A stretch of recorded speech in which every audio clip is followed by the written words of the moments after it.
Hello, Venus angels. So, I took about a month break, if you couldn't tell, to reevaluate everything for the new year. And truthfully, I wasn't sure if I was going to continue this podcast because there's so many things that I want to get into this year, and I wasn't sure if the podcast was going to be one of them because I wouldn't know if I had enough time for it.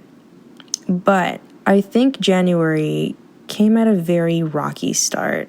But I don't think it was all in like a bad way either. You know, like I feel more sure of myself going into February, and that feels really good.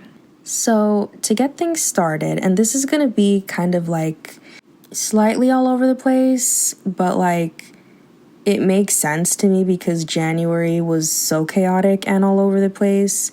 Capricorn season, like what was that about? We're going to get into that in a bit, but I just want to let you know that this episode is going to be a little bit of everything. So stay with me. Capricorn season. I don't know what she was trying to do, honestly. If anyone has any insight on what Capricorn was trying to do, please let me know and let everyone else know in the comments because it just felt like a very chaotic season. Like I couldn't think straight in Capricorn season. And usually like when I think of Capricorn, I think of, you know, they have their shit together. They are a boss bitch. They are financially getting it, you know, like they got their bag. They're organized, you know. But something about this year just did not feel like that. It felt like a very chaotic season. And I don't think that's Capricorn behavior because it's cardinal and she usually has her shit together, but I'm not really sure what happened there. I do think Aquarius season now that we're in currently is bringing things more together and having things more organized. So let's just hope for the best. Also, discovering that Pisces is leaving Saturn and Aries is going into Saturn, which I finally understand what that means. And that's actually really important. I had no idea. For like a specific age group of people. But that basically means that people who have their Saturn in Pisces, me, I'm one of those people, has been going through a lot in their Saturn's return for the last 3 years. And now, whoever's Saturn is in Aries will be enduring that same chaos for the next 3 years as well. However, I've been told by sources that all cardinal signs that are in your sun, moon, and rising will also be affected by Saturn being in Aries, because Aries is a cardinal sign. So do with that what you will. I'm going to get into why I started talking about Saturn so much, because it's related to what I'm about to say in a bit. But to me, I think that Pisces in Saturn really affected people on relationships. However, now that it's going into Aries, it feels like it's going to be more of like a personal battle with like one's own self. And I feel that deeply in my life, at least. Like I feel like the last 3 years were all about leaving old friendships and relationships behind. And now that I do have healthier people in my life, that's not really my issue anymore. Like I survived that part, which was brutal, right? Because we all want to make sure we don't hurt anyone's feelings, but also protecting our own and doing what's best for ourselves and who to keep or who to distance from. I've never felt more stable in my friendships and relationships, now more than ever. However, now the stability I'm trying to find is within myself. So I think that's why this connects with this podcast and my other side quests that I'm trying to do. I'm currently getting back into writing and playing instruments again, which is pretty huge for me because I have not been able to write in a very long time. Very, very long time.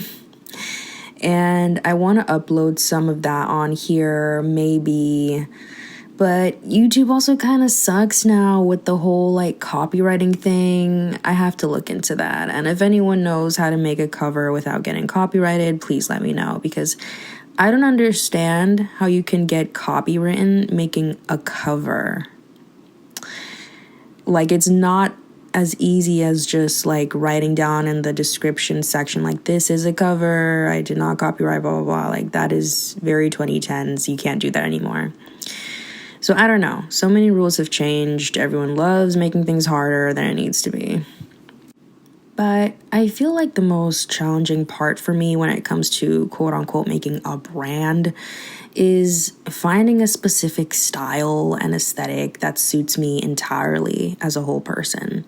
And this is what I really wanted to get into. This is the meat and potatoes of what I came on here to talk about. Let's talk about it. The internet forces us to be this one-dimensional type of niche or aesthetic, and humans are just so much more complicated than that. I mean, I feel like a lot of us know this by now. Like, a lot of us have been in therapy, and we know this. Come on, we know this, y'all. And that's been my biggest struggle, because I do love the more dark gothic aesthetics, but I also love playful colors, and I love playing with colors. Like, I feel like I'm both Wednesday and Enid, to put it into a more pop culture reference. I have my Wednesday moments, and then I feel, lighter, I feel happier, and I just want to be a ball of sunshine, and I'm Enid. Like, can anyone relate to that? Can we all just stop boxing each other in? That is so boring. Like, sometimes I am messy, chaotic Charli XCX, and then I'm a super, what do you call it? I'm like superhuman, put together, beige everything girly who looks like who has her shit together with her iPad, Like, can we quit boxing ourselves into one type of thing? It's so annoying. It's so not chic. And really, I don't know about other people who have this issue, but my thing is that I love just about everything. Like, I'm not too judgmental on like niches. Like, I love that they all exist, and I just wish I could do all of them. And like, my mood is not just the same every single day, because I'm human and days are different and shit happens. And I wish we could just normalize that. Like, I love everything, and then I'm repulsed by everything, and then I'm grateful for everything. Like, it's the human phenomenon of juggling gratitude and being real with ourselves, and it doesn't make anyone better or worse. It's just what it is. And so I'm here to make a complaint and make everyone aware that we can like pink and also wear it only on our nails, while also like boxing. Like, this is the real world. It's not all put together. It's a big old jumble of mess, Like, everyone is just not one-dimensional. And I don't know if the goal is to make the internet as real as the outside world, but I just don't think it's healthy to focus and show up as one specific niche and then call it messy because you show up slightly different the next time you post something. I don't know. I don't like it. That's not art. Art isn't supposed to be critiqued or discriminated or perfected. It's supposed to defy all that. I mean, I don't know if art even really exists anymore on the internet. Then what the heck are we doing on the internet? Like, what was YouTube for? What was TikTok for? I'll tell you what it was for. It was for fun. It was for release. It was something random to do to help people escape from boxes and rules that the outside world has. And it just sucks that we slitheringly brought it on here too. Fuck that. Like, it was a place we can all be silly and our unhinged selves. And I love how some people still own it, but then does it start feeling performative too? Being unhinged all the time for views? Everything just starts looking like it's just for the views, or for the famous quote now, the gram. for subscribers. And I get it. It's become a business. And it's become a business more than like authentic creation.